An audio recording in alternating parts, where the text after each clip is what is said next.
বন্ধুরা, আজকে তোমাদের সামনে একটা নতুন রেসিপি নিয়ে এসেছি। সবাই তো কলমি শাক লাল শাক মিশিয়ে ভাজা করো, আমি কলমি শাক আর লাল শাক ভাজাই করবো, একটু অন্যরকমভাবে। দেখো, এখানে কলমি শাক লাল শাকটাকে একসাথে কেটে ধুয়ে নিয়েছি ভালো করে। এখানে বেগুন নিয়েছি, দুটো কাঁচা লঙ্কা নিয়েছি, এখানে পেঁয়াজ নিয়েছি, এখানে কুচো চিংড়ি নিয়েছি, ছোটো ছোটো চিংড়ি, নুন হলুদ মাখিয়ে রেখেছি। এখানে কড়াইতে তেল দিয়েছি। এবার তেলের মধ্যে আমি শুকনো লঙ্কা কালো জিরে ফোড়ন দেবো।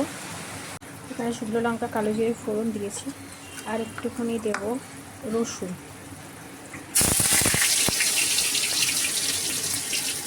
রসুনটা আমি দিয়েছি, পেঁয়াজটাও দিয়ে দিচ্ছি, দিয়ে একটু নাড়াচাড়া করে নেব।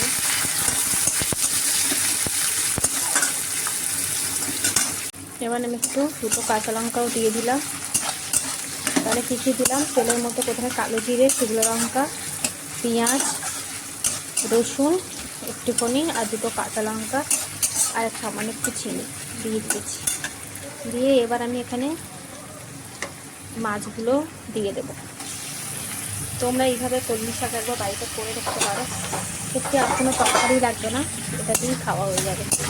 এত সুন্দর এটা হয়, মানে কী বলবো। একটু মাছটা ভাজা ভাজা করে নেব, তারপরে আমি বেগুনগুলো এখানে তুলে দেবো।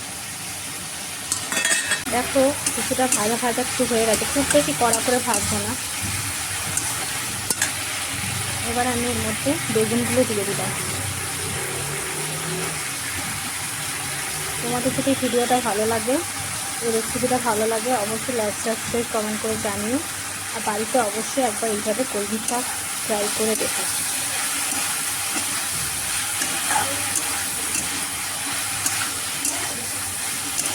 আমি কিন্তু এতে এখনও হলুদ দিইনি, চিংড়ি মাছ মাখানো যে হলুদটা ছিল ওটাতেই হয়ে গেছে। এবার আমি এখানে এক এক করে, চিংড়ি মাছে তো নুন মাখানোই আছে, নুনটা তোমরা বুঝে দেবে, আরেকটু নুন দেবো। এখানে আমি সামান্য একটু জিরে গুঁড়ো দিচ্ছি, ছোটো চামচের হাফ চামচের মতন।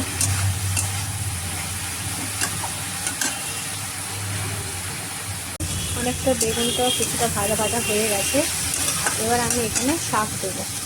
আর তোমাদেরকে প্রথমেই বললাম, আমি আলাদা করে এখনও হলুদ দিইনি। তোমরা যদি মনে করো আমার চিংড়ি মাছে একটু নুন হলুদটা একটু মাখানো ছিল, তাই জন্য আমি এখন দিইনি। আমি এই শাকটা দিয়ে, শাকটা কমে গেলে তারপর আমি একটু নুন দেবো, আর হলুদ যদি প্রয়োজন হয় তাহলেই দেবো, নাহলে দেওয়ার দরকার নেই। শাকটা দিয়ে আমি ঢাকা দিয়ে দিই।